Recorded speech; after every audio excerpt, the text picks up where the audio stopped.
कल एक press conference देखी और बहुत तकलीफ का बायस है कि मुद्दई 1000 लाख होते हैं, मुल्जिम भी 1000 लाख होते हैं, मजलूम भी 1000 लाख होते हैं, मगर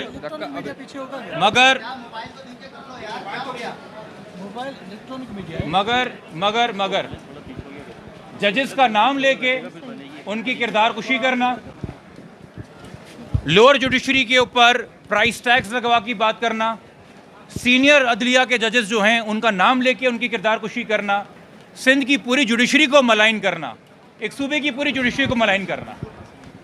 जिन लोगों ने इन वीडियोस में हिस्सा लिया है, जिन लोगों ने ये इक़दामात किए हैं, जिन लोगों ने ये अल्फाज अपने मुंह से निकाले हैं, उनके हवाले से दरख्वास्तें जहाँ जहाँ फ़ाइल होनी थी वहाँ हो चुकी हैं और जहाँ मज़ीद फ़ाइल होनी है वो हो रही हैं।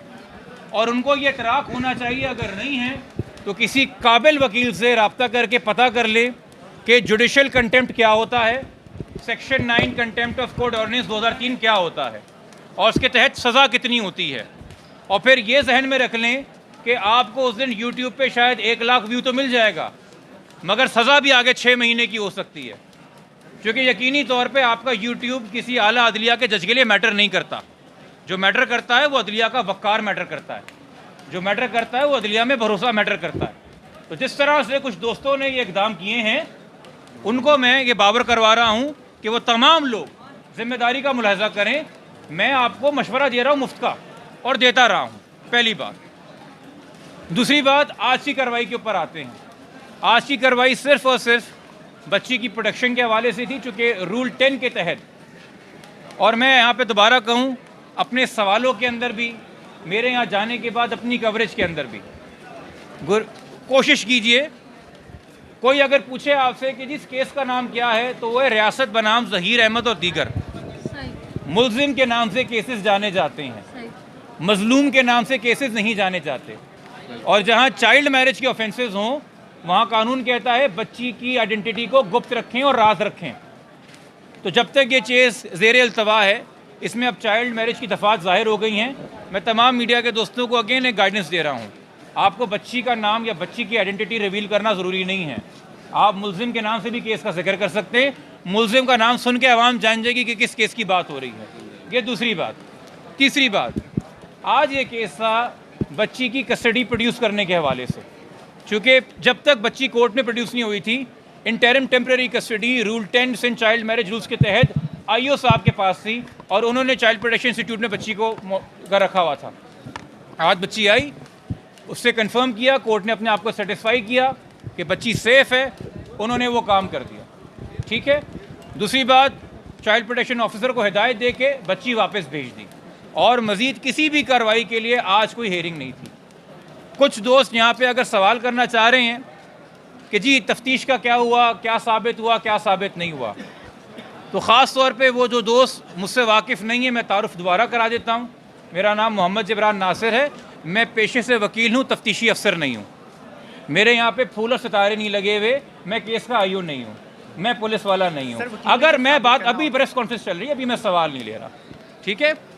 दूसरी बात, मैं जब से केस का वकील हूँ, मुझसे अगर आप कोई सवाल कर रहे हैं तो मेरे मौक़िफ़ पे करेंगे, मेरे दलाइल पे करेंगे कि आपने ये दलाइल अदालत में इख्तियार किए हैं, आपने ये मौक़िफ़ कोई दरख्वास्त पे दिया है, उस हवाले से आप बात करें। आपकी अपनी ख्वाहिशात के हवाले से तो मैं सवालों के जवाब नहीं दे सकता कि आपने अखज़ किया है, चूँकि फ़लाने ने ये बात की थी तो फ़लाने ने ये बात की थी। तो जिसने जो बात की आप उससे सवाल कर सकते हैं। चलान 1 तारीख को आएगा, क्या साबित हो रहा है, क्या साबित नहीं हो रहा है, पुलिस को अभी तक क्या हक़ाइक़ मिले हैं, क्या नहीं मिले हैं, वो 1 तारीख को अदालत के पास आ जाएंगे। मेरे ख़्याल में मीडिया से छुपा नहीं कि इस केस के तफ्तीशी अफसर कौन है। तफ्तीश के हवाले से सवाल करना है, हम उनको प्लीज़ रास्ता दिखाएं। और अगर कोई शहर के रास्तों से नावाकिफ़ हो तो यहाँ के मकामी जो हज़रात हैं, चूँकि ये भी आप लोगों के इल्म में है, जो यहाँ पे रेगुलर हेयरिंग कराची में अटेंड करते रहे हैं, हाथ उठा के बता दीजिए, हाथ उठा के बता दीजिए। अगर मैंने हर प्रेस कॉन्फ्रेंस में नहीं कहा कि मुझसे सवाल क्यों कर रहे हैं, सवालात पुलिस से जाके करें, IG साहब से जाके करें, DIG साहब से जाके करें, SSP साहब से जाके करें। मैं तो जो दलाइल है वो देने आता हूँ, जो मुकदमा रखती है पुलिस इन्वेस्टिगेशन का वो देने आता हूँ। तो मैं तो रोज़ अव्वल से कह रहा हूँ मैंने तो किसी दिन नहीं कहा कि तमाम चीज़ों की जवाबदारी मेरी होगी। पुलिस के सब मामला पुलिस से पूछिए, मुझसे ये पूछिए कि सर आपने कोई दरख्वास्त दी है तो कानून इस बारे में क्या कहता है, आपने ये मौक़िफ़ क्यों इख्तियार किया, उतनी ही बात करें तो बेहतर है। हमारा एक वर्किंग रिलेशनशिप है, सही है, और मेरा तो 7-8 साल से रहा है, पहले बतौर एक्टिविस्ट अब बतौर वकील रहा है। तो हम यकीनी तौर पे सहाफ़ियों का भी ख्याल करते हैं। कभी सहाफ़ियों से अगर कोई तल्ख़ कलामी हो जाती है तो ये भी रिकॉर्ड का हिस्सा है कि मैं बरमला सबके सामने खड़े होकर माज़रत भी करता हूँ। वो भी आप लोगों ने मेरी माज़रतें नशर की हुई हैं, ये आप लोगों के सामने रिकॉर्ड की बात है। चाहे सबका नहीं, किसी एक की दिल आज़ारी हुई हो, मैंने सबसे माज़रत की है। तो इसी तरीके से आप वकला का भी ख्याल कीजिए, वकला के वाले से भी बात कीजिए। अच्छा, आप ये भी जानते हैं कि मैंने अगर किसी सहाफ़ी पे या यूट्यूबर पे तनकीद भी की हो तो मैंने कभी किसी प्रेस कॉन्फ्रेंस में उसका नाम नहीं लिया, ये भी रिकॉर्ड का हिस्सा है। मैं ज़ातियात पे नहीं आता, एक डेकोरम और ग्रेड से चलता हूँ। मुझे ये लगता है कि देखिए, जब भी कोई सहाफ़ी तफ्तीश कर रहा होता है तो यकीनी तौर पे उसको एक एंगल लेना होता है कि मैं इस पैराए से इसको देखूं। तो कोई हो सकता है अपनी पहली ओपिनियन के अंदर मुद्दई के हक़ में राय कायम करे, कोई हो सकता है पहली ओपिनियन में मुल्ज़िम के हक़ में राय कायम करे। तफ्तीश करना उसका हक़ है, वो तफ्तीश करे। मैंने सिर्फ 2 बातें कही हैं। उस तफ्तीश के दौरान बच्ची का नाम गुप्त रखें, अदालत में जब हों तो डेकोरम का ख्याल कीजिए, और आपको ये भी पता है कि मैं इस हद तक गया हूँ और यहाँ पे खड़े सहाफ़ी इस बात का सबूत देंगे कि पिछली पेशी के ऊपर जब मुल्ज़िम आया था बेल के लिए तो कुछ 1-2 लोगों ने बहुत एग्रेसिवली उसको अप्रोच किया सवाल करने के लिए। मैंने उनको जाके, जबकि मैं मुद्दई का वकील हूँ, मैंने उनको जाके रोका, ये आप क्या कर रहे हैं मुल्ज़िम के साथ। आईओ साहब जिनको तब्दील कराने की दरख्वास्त मैंने दी, उन आईओ साहब का कुछ लोगों ने ज़बरदस्ती इंटरव्यू लेने की कोशिश की, उनको घेरे में डाला। मैंने जाके बोला कि ये आप क्या कर रहे हैं। उसकी वजह है भाई, जो लोग नहीं जानते, इस वक्त हम जहाँ खड़े हैं ये भी कोर्ट प्रेमिसेस है, ये वॉकवे भी कोर्ट प्रेमिसेस है, ये सीढ़ियाँ भी कोर्ट प्रेमिसेस हैं। हमारे लिए तमाम जगह जो है वो कोर्ट प्रेमिसेस है और रिस्पेक्ट के लायक। तो मैं इस चक्कर में नहीं कि कोई फला साइड के लोग हैं, फला साइड के लोग हैं। Media is media, media is every right to form an opinion. Opinion में भी एक्सप्रेस कीपिंग इन व्यू कि जी जुडिशल कंटेम्प्ट ना हो जाए, जजेस के बारे में कोई ज़ाती बात ना हो जाए, और अगर कोई केसेस में ऐसे सेक्शंस इन्वॉल्व हैं, चाइल्ड मैरिज है, बच्ची की आइडेंटिटी गुप्त रखे, कानून हमें कहता है, तो हम अपनी जिम्मेदारी पूरी करें। बाकी पेमरा ने आपको रूल्स बताए हुए हैं, पीटीए के आपके रूल्स हैं, आप मुझसे ज़्यादा बेहतर जानते हैं। आज की कार्रवाई इतनी थी, अगली कार्रवाई अब तक की मालूमात के मुताबिक 1 अगस्त को है, ठीक है। और 1 अगस्त को जो कार्रवाई होगी उससे पहले अगर कोई दरख्वास्त किसी फरीक के जाने से जमा होती है तो वो दरख्वास्त के ऊपर तब दलाइल होंगे। फ़िलहाल हम सबको इंतज़ार है कि 1 अगस्त को जो चालान आएगा उसमें क्या इंकशाफात होंगे, मगर यकीनी तौर पे चूँकि पुलिस एक इन्वेस्टिगेशन कर रही है और अपनी ज़िम्मेदारी पूरी कर रही है, तो वो मुझे बता के तो नहीं करेगी, ना मेरे इल्म में ला के करेगी। मेरा काम है मैं अदालत से बोलूँ कि मुझे फ़लाना की तफ्तीश में नज़र नहीं आ रही, तो आप पूछें तफ्तीशी से कि वो क्यों नहीं कर रहा। अब सीनियरिटी को मद्देनज़र रखते हुए मैं सबसे पहले अपने भाई से सवाल लूँगा। पहली बात तो ये बताएं कि आप गाइडलाइन क्यों दे रहे हैं, दूसरा आपने 15 मिनट लगाए वजाहत देने में अपने बारे में। हाँ, तीसरा सवाल जो शुरू में आपने जिक्र किया था कि सोशल मीडिया और यूट्यूबर्स के खिलाफ एप्लीकेशंस हैं, वो एप्लीकेशंस आपने दी हैं या किसी और ने? देखिए, मेरी मालूमात के मुताबिक, चूँकि आपको पता है कि यूट्यूब के ऊपर रिपोर्टिंग होती है, पेमरा पे रिपोर्टिंग होती है, पीटीए में रिपोर्टिंग होती है, तो बहुत से लोगों ने मैसेजेस भी किए और अपने फेसबुक पर डाला भी है कि जी हमने दरख्वास्तें लिखी हैं। इवन तो मैंने आज देखा कि पीटीए का ट्विटर हैंडल लोगों को रिप्लाई कर रहा था कि इस लिंक पे रिपोर्ट करें, इस लिंक पे रिपोर्ट करें। पहली बात, ठीक है, तो मेरा मौक़िफ़ नहीं। दूसरी बात, सर आप सर जवाब आप नहीं सुन रहे सवाल पूछ के ठीक है। अच्छा, दूसरी बात, मैंने जी मीडिया को गाइडलाइंस दी थी, मैं वजाहत कर दूँ। सर देखिए, चूँकि मैं एक वकील हूँ, अगर कानून के अंदर चाइल्ड मैरिज रूल्स के अंदर मीडिया के हवाले से एक क्लॉज है, मैं है। अच्छा, अब मैं आपको ये बता दूँ, जिन लोगों को नहीं पता, खुदा के वास्ते हमारे हाई कोर्ट के और सुप्रीम कोर्ट के बार रूल्स पढ़ लीजिए। सिर्फ अंग्रेज़ों की मार और अंग्रेज़ों की मरून मिल्लत मिलावा सूट हमारा यूनिफॉर्म नहीं है। मेरे मुल्क की अपनी एक सकाफ़त है। हाई कोर्ट में शेरवानी ऑफिशियल यूनिफॉर्म है, हाई कोर्ट में शेरवानी ऑफिशियल यूनिफॉर्म है। मैं हाई कोर्ट में शेरवानी में पेश होता हूँ और सिटी कोर्ट में शलवार कमीज़ काली बास्केट के साथ ऑफिशियल यूनिफॉर्म है। अब मुझे ये तहमत ना दें कि मैं माय लॉर्ड करते करते अंग्रेज़ों का यूनिफॉर्म क्यों नहीं पहन रहा, तो हमारे मुल्क की सकाफत है। ठीक है, अच्छा सही है। अच्छा, दूसरी बात मेरे भाई, असिस्ट करना, कोई अगर कानून पास हो गया है, कोई अगर रूल पास हो गया है और उसका इतलाक मीडिया पे होता है, मैं तो गुड फेथ में शेयर कर रहा हूँ, मैं डिक्टेट तो नहीं कर रहा। वो तो पैमरा का और पीटीए का काम है भाई। अगर आपको मेरी राय बुरी लगी, मैं उस पर करता हूँ। ठीक है, अच्छा, दूसरी बात वजाहत के हवाले से ये है भाई कि चूँकि जो भी सवाल वगैरह हों, मैं इस केस में ये मत समझा जाए कि फ़लाने ने ये बात की तो उसका जवाब मैं फ़लाने से ले लूँ। जिसने जो बात की उससे बात करें, मैं एक फेयर बात कर रहा हूँ। आपकी बातों पे ही सवाल किया। हाँ बिल्कुल, आपने से सवाल किया सर, आप तो सीनियर हैं, हम तो आपसे सीख रहे हैं। कोई और सवाल? सर आप हाँ। ये साबित करता है हाँ आपने बोला कि मीडिया को पाबंद किया जाए, शनाख्त ना दिखाए। हाँ ठीक है, ये बात बिल्कुल दुरुस्त है आपकी, लेकिन पहले तो आप लोगों की तरफ से प्रेस कॉन्फ्रेंस करवाते गए, आप लोगों की तरफ से तस्वीर आई, मतलब मुद्दई की तरफ से आई। अब जब शनाख्त हो गई है तो अगर आप कानून की तशरीह में जाए तो वजह ये होती है कि उससे जो है वो बदमज़गी ना हो, बच्ची की शनाख्त होगी तो बच्ची को लोग परेशान करेंगे। तो अब जब एक बच्चे की शनाख्त हो गई है, पूरी आवाम को उसके ऊपर अवेयरनेस जाग गई है, आवाम इस हवाले से, चाइल्ड मैरिज के हवाले से सोच रही है, आपका खुद का भी बड़ा काम है, अब आप लोगों को क्यों महरूम करना चाहते हैं? बहुत माकूल सवाल है ये सवाल, हर एक इंसान के जहन में, और मैं अप्रिशिएट करता हूँ सर आपने सवाल किया। देखिए, पहले 10 दिन जब तक बच्ची मीडिया के सामने मंजर आम पे नहीं आई थी, ये अगवा का केस था, गुमशुदगी का केस था। हम मिसिंग दुआ के नाम से एक बच्ची गुम गई है, लापता है, किसी को रेलवे स्टेशन पे मिले, किसी अस्पताल में मिले, कहीं रोड के किनारे मिले तो जमा करा दीजिए, बता दीजिए। उसके बाद ये केस एक सामने आया। आपको पता है इस केस के अंदर पुलिस ने C क्लास में चालान जमा कराया था कि ये कोई केस नहीं बनता, इसमें कोई ऑफेंस लगता नहीं है। जब ये बात हो कि कोई ऑफेंस लगता नहीं है, तो जब ऑफेंस लगता नहीं तो उसके तहत, उस ऑफेंस के तहत जो मीडिया गाइडलाइंस है उनका इतलाक नहीं होता।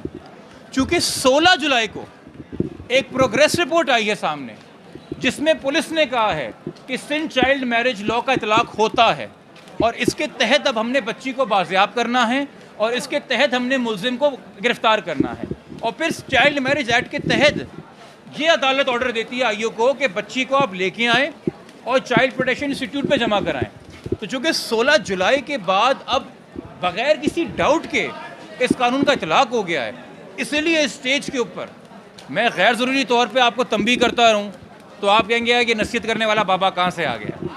मगर जब एक चीज़ कोर्ट ने व्यू अडॉप्ट किया है, कोर्ट ने, जब आप ऑर्डर पढ़ेंगे 22 तारीख का, वो एप्लीकेशन अलाउ हुई under rule 9 of Sindh child marriage state rules. तो जब उस हालात में जो बच्ची होती है ना, जब रूल 9 का इतलाक होता है तो उसी के नीचे रूल 18 है। हम सारे रूल सख्ती से पढ़ेंगे, इसलिए मैं सर इस स्टेज के ऊपर ये बात कर रहा हूँ। अगवा की दफा खत्म हुई नहीं है इस केस से? नहीं, अगवा की दफा अपनी जगह पे।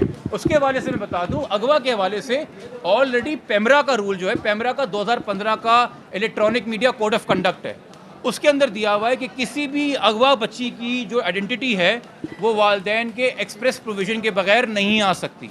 वो चूँकि वालिदैन ने ख़ुद शुरू में नशर की थी, तो वो उन्होंने ख़ुद बताया था कि हमारी बच्ची ढूंढ के लेके आएँ। मगर अब जो कि चाइल्ड मैरिज रूल्स लगा है तो उसमें वालिदैन की मर्ज़ी की बात ही नहीं है, उसमें डायरेक्ट कोर्ट डिसाइड करता है कि क्या होना है कि क्या नहीं होना है। ठीक है, अच्छा, हाँ, कोर्ट ने ये दुआ के स्टेटमेंट के बाद ये करार किया था कि अगवा का केस खत्म हो गया, लेकिन आप फिर भी बार-बार कह रहे हैं कि बच्ची अगवा हुई, ये क्या है? ये बड़ा माकूल सवाल एक और किया है। देखिए, सीनियर सहाफ़ीज़ का सवाल यही होता है कि वो ऐसे सवाल कर रहे हैं ताकि जब मैं जवाब दूं तो आवाम के जहन में जो सवाल हैं वो एड्रेस हो जाएं। मैं शुक्रिया सर आपका अदा करूँगा इस पर। सिंध हाई कोर्ट का एक फ़ैसला आया था 8 जून का हफ्ज़े बेजा का फ़ैसला था। अच्छा, हफ्ज़े बेजा के अंदर ये मैं आपको बता दूं कि हफ्ज़े बेजा जो बच्ची की रिकवरी की कार्रवाई है, किसी भी मुखबिया की रिकवरी की कार्रवाई होती है, वो टेंटेटिव फाइंडिंग होती है। टेंटेटिव फाइंडिंग का मुराद है कि आज मेरे सामने जो हक़ाइक़ हैं इसकी रोशनी में हमने ये मौक़िफ़ कायम किया है। अब आपके इल्म में है कि उसके बाद बच्ची का एक मेडिकल बोर्ड बना, उसके बाद बच्ची का जब मेडिकल बोर्ड बना तो बच्ची की एज कुछ और आई, सही है।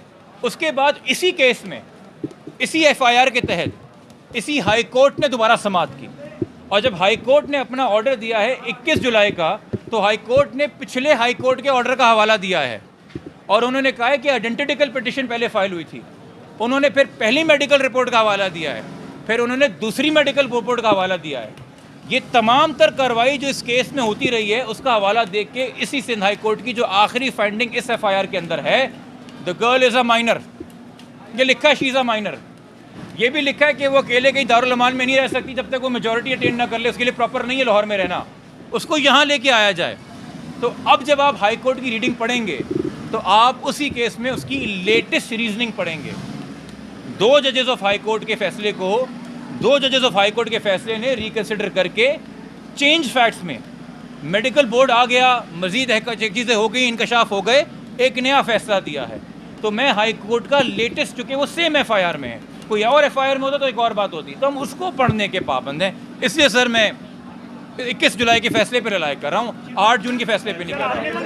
हाँ, एक वक्त में एक सवाल करेंगे, एक सवाल करेंगे, एक सवाल करेंगे सर, एक सेकंड मेरे भाई, आप लोग आपस में डिसाइड कर लें कि सवाल पहले कौन करेगा ताकि मुझ पे इल्जाम ना आए, मुझ पे इल्जाम ना आए।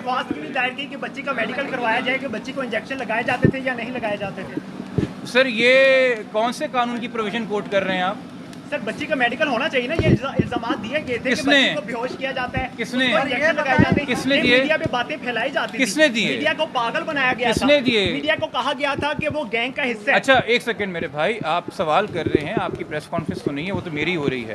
सर मेरा सवाल आपका सवाल आ गया, आपका सवाल आ गया। मैं ये जानना चाह रहा हूँ, क्या मैंने ये मौक़िफ़ अदालत में जब से केस लिया है या प्रेस में, मीडिया में अडॉप्ट किया है कि बच्ची के साथ कोई ऐसी की चीज़ हुई है कि नहीं हुई है? एक सेकंड एक सेकंड एक सेकंड एक सेकंड एक सेकंड एक सेकंड एक सेकंड एक सेकंड एक सेकंड एक सेकंड ना, सुन लेना, सवाल कर लिया है तो ठीक है।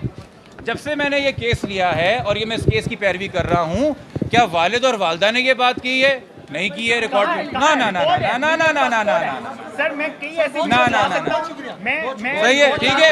नहीं नहीं नहीं नहीं, सर आप जवाब अरे क्यों, बहुत शुक्रिया, बहुत शुक्रिया। एक सेकंड रुको ना, देखें सुने, ये भाई अभी एडिट करके ये ना बोलते हैं कि जबरान नासिर जवाब दिए बगैर चला गया, फरार इख्तियार कर ली, तो मैं इनकी इंटेग्रिटी पे एग्री करते हुए कि पूरा चलाएंगे, मैं पूरा जवाब दूंगा।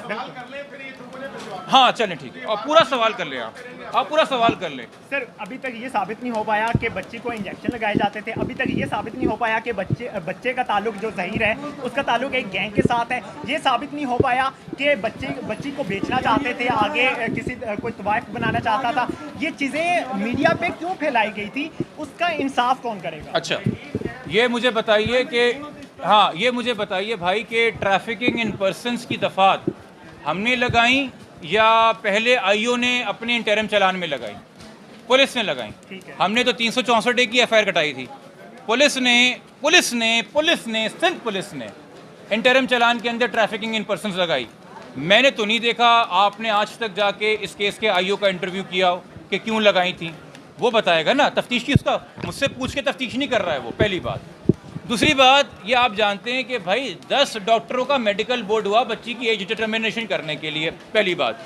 दूसरी बात, हमने जो अदालत में मौक़िफ़ अख्तियार किया हुआ है वो है वरगलाना, डर, खौफ, ठीक है। खुदा के वास्ते भाई, किसी भी रैंडम आदमी का कोई भी रैंडम तबसरा पढ़ के वो अगर आपकी दिल आज़ारी कर रहा है तो उसका कसूर मुझे मत दीजिए। आपको जिन पे गुस्सा है आप उन पे जाके गुस्सा निकालिए। आपको जो चलता हुआ शरीफ आदमी मिल गया है जो आपको इंटरव्यू देने के लिए तैयार है, आप कह रहे हैं नहीं दुनिया का सारा बदला तुमसे लूँगा आज मैं जिब्रान, ये तो भाई प्यारे भाई मेरे बात ना करो ना, इंसाफ वाली बात करो। आप मुझसे 1000 सवाल करोगे, मेरे मुंह से निकली हुई बात पे जितने सवाल करोगे भाई, ये एक चाइल्ड मैरिज केस है, मिसिंग पर्सनस केस हों, फ्यूडल लॉर्ड्स के केस हों, मर्डर के केसेस हों। हमारे इस सूबे का IG अगवा हुआ था, इल्ज़ाम लगा था सासेदारों पे, उसकी पिटिशन भी मेरे नाम से सुप्रीम कोर्ट में आज तक ज़ेर-ए-इल्तवा पड़ी हुई है। तो मैं सवालों से भागने वाला तो कोई आदमी नहीं हूँ। ये कराची के शहरी दोस्त जानते हैं कि किन किन केसेस में इन्वॉल्व रहे हैं, मगर माकूल बात आप करेंगे, आप मुझे अकाउंटेबल होल्ड करेंगे कि सर आपकी तहरीर में, आपके दलाइल में, आपकी दरख्वास्त में ये चीज़ अदालत में आई है। आप बताएं, अवाम तो बहुत से तबसरे कर रही है, अवाम तो पता नहीं क्या कुछ कह रही है। और जब मैं मीडिया से कह रहा हूँ कि नाम गुप्त रखें, तो मैंने आपकी तरफ या इनकी तरफ इशारा नहीं किया, मैं तमाम मीडिया से कह रहा हूँ, मैं तमाम मीडिया से दरख्वास्त कर रहा हूँ कि खुदा के वास्ते इस केस की हसासियत को समझिए। आप इस केस में जो रोल, और फिर एक और चीज़ मैं देखता हूँ, एक और चीज़ मैं क्या देखता हूँ कि भाई जब तक मेरा इल्म है, कुल वालिद की 2 प्रेस कॉन्फ्रेंस मेरे साथ हैं जब से मैं इस केस में आया हूँ। उसके अलावा वालिद की कोई प्रेस कॉन्फ्रेंस नहीं है। एक खातून वालदा के घर में जाके उन्होंने वालदा का इंटरव्यू कुछ लिया है, उससे भी मैंने वालदा को समझा दिया कि भाई आप ये प्लीज़ ना करें, चूँकि हमारा खुद अब अदालत में पहलू है कि मीडिया से इस केस के ऊपर बात ना हो, ठीक है। तो वालदैन का हो, मेरे ख्याल में तो उन्होंने नहीं लिया है मेरा इंटरव्यू, किसी और का इंटरव्यू। अरे यार, इतने बड़े शख्सियत का आप नाम ले रहे हैं, उससे जाके इंटरव्यू करें, वो अवेलेबल नाम है ना। ये सारे सवाल मुझसे हो रहे हैं। अब ये मुझसे पूछेंगे कि हमजा शहबाज सीएम क्यों नहीं है, ये मुझसे पूछेंगे कि परवेज इलाही का क्या होगा। नहीं नहीं नहीं ना, ये जाती है। अच्छा सर, अब आपका सवाल आ अच्छा, जाए। ये है कि जब बच्ची जहाँ जा रही है, चाहे लाहौर गई चाहे सिंधापुर गई, उसने कहा मुझे किसी ने अगवा नहीं किया। आप 365 पे क्यों जोर दे रहे हैं? अच्छा सर, 365 तो अभी तक लगी नहीं, 364 लगी हुई है, ठीक है। अच्छा, ये ज़रा दिल पे हाथ रख के बताएंगे यहाँ पे किसने 361 पढ़ी है? किसी ने नहीं पढ़ी है। तो फिर जो मैं बोलूँगा मेरा जवाब मानेंगे ना। 361 कहता है लड़का 14 साल से कम, लड़की 16 साल से कम, अगर उनको कोई ज़बरदस्ती टेक अवे या इंटाइस अवे यानी कि रजामंदी राज़ी करके ले जाए वालदैन की मर्जी के खिलाफ, तो वो किडनैपिंग है। कंसेंट 361 में गार्डियन की वालदैन की है। 16 साल बच्ची कम हो, 14 साल लड़का कम हो, ले जाने के दो तरीके, ज़बरदस्ती या राज़ी करके। अगर एक बच्चा जा रहा है पार्क में दूर और मुझे कोई आके कहता है जबरान साहब वो आपकी बेटी कहाँ जा रही है 13 साल की, खुशी खुशी किसी के साथ, और मैं कहता हूँ हाँ वो मेरा जानने वाला है, वो आइसक्रीम दिलाने ले जा रहा है, तो वो किडनैपिंग नहीं है। मगर अगर कोई आगे कहता है वो आपकी बच्ची खुशी खुशी किसी के साथ जा रही है और मैं कहता हूँ अरे ये कौन लेके जा रहा है, वो किडनैपिंग है। रजामंदी गार्डियन की है। 361 बताता है किडनैपिंग क्या है और फिर उस पर सजाएँ 364 में दी गई हैं। तो खुदारा थोड़ा सा अगर आप बेसिक कानून पढ़ लेंगे, ये तो मैं पहले जिनसे प्रेस कॉन्फ्रेंस में बता रहा हूँ, तो ये सवाल मगर देखने नहीं, मैं आपको नहीं कह रहा, आपके तवज्जुह से देखने वालों को कह रहा हूँ, क्योंकि ये सवाल यकीनी तौर पे मीडिया वही सवाल कर रहा है जो आवाम उठा रही है, ठीक है। मेरे भाई भी वो सवाल कर रहे हैं जो आवाम उठा रही है, बट आवाम को भी मैं बता रहा हूँ मुझसे वो सवाल करें जो मेरे दलाल मेरी। अच्छा अब आपका सवाल हो गया, कोई और सवाल है यहाँ पे? भाई अकेले रहेंगे। अच्छा ये मैं आपको बता दूँ, खुदा के अगेन ये कानून की सारी चीज़ें, ये आपके इल्म है कि 26/4 को जनाब मजिस्ट्रेट तस्वुर इकबाल साहब के पास दुआ का 164 हो चुका है। ये आपके इल्म में है, लाहौर में हो चुका है, ठीक है। अच्छा आपके इल्म में है कि एक कानून आया है इन्वेस्टिगेशन एंड ट्रायल्स एक्ट 2021, ये है आपके इल्म में? नहीं है। 2021 का एक कानून आया है, दिसंबर 2021 में पास हुआ है, अब कानून का हिस्सा है investigation and trials act rape 2021। मगर उसमें जो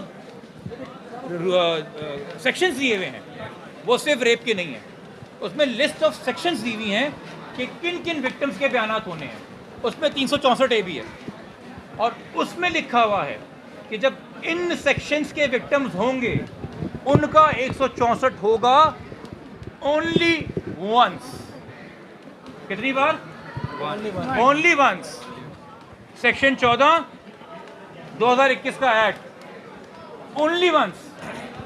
मैं घर बैठ के कानून नहीं बना रहा, सदर मेरे घर बैठ के ठप्पे नहीं लगा रहे, पार्लियामेंट मेरे ड्राइंग रूम में नहीं रहती। कुछ शिकायतें इस्लामाबाद लेके जाइए। बहुत शुक्रिया आप सबका।